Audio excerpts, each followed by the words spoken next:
Spider-Man for Insomniac did for webheads, what Batman Arkham Asylum did for Batman except the save here was probably even more pronounced, as the social Batman game wasn't utter trash while the Amazing Spider-Man 2 by the Xbox seemed like the developers had a personal vendetta against. Anything good now with this set for the release for the Spider-Man onto the PC Insomniac's title with Maxis handling the part job is coming out soon. On Steam, let's see how it did thanks to Sony for the code, and as you guys know, I buy a copy of all the games I review even if the dev gives me one, so I will be putting out some hard-earned cash just like you, and I will give that away to a subscriber, commenter or somebody of the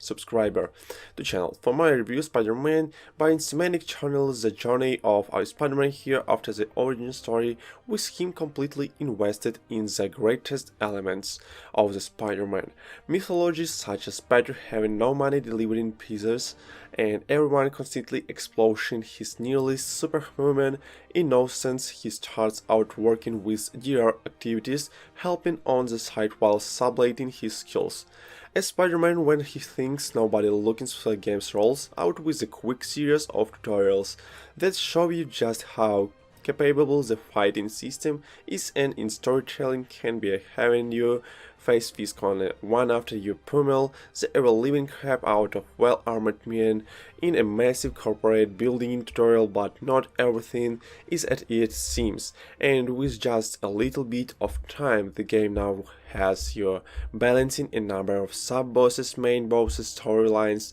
sub-storylines, activities around the world, and actually trying at all times to reflect what Spider-Man is, and that's a kid just started well buoyant. He is capable by doing this best. He is in superhero. You can wear a homeland or costume on Halloween, but it does not make you a super villain either, and the developers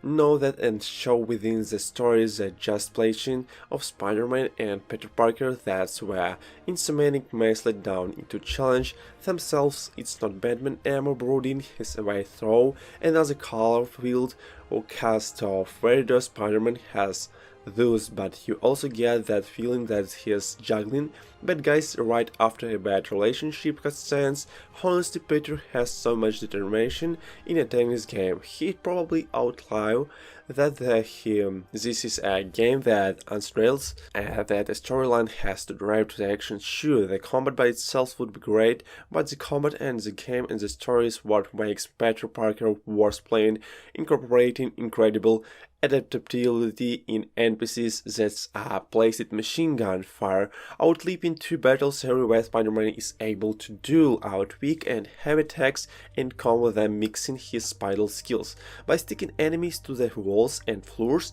and ceilings and then using spider sense to dodge between enemies' legs or over their heads if they are outfitted with right shields or otherwise that make them improves to the normal combos without a stunner. First you send enemies flying like dropping a 50-100 pound weight into a kid's bouncy castle and one moment and the next moment you grab them and stick them to a grid and move off. Stealth based, the combat is brutal. The Batman games have always had Bruce Wayne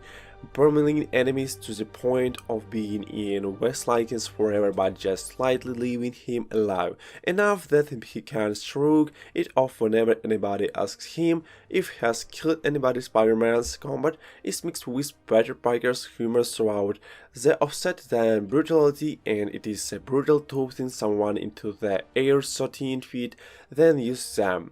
as a slingshot to take out their best friend is at the very least a bit homitical, but the one-liners, the quips, and even the way Spider-Man's animated always leaves you looking at the leftovers of a battle thinking, yeah, they are probably good once you unlock more than 20 plus sides, many of them having their own special abilities. You can also perform all manner of new stunts, and Spider-Man is constantly able to unlock different skills from a 3-3 pattern, adding in new combos, new defense, and augmenting what they already has. It's just fluid as hell and feels like right even when things go a little bit wrong and you face off against a slightly larger trajectory and miss time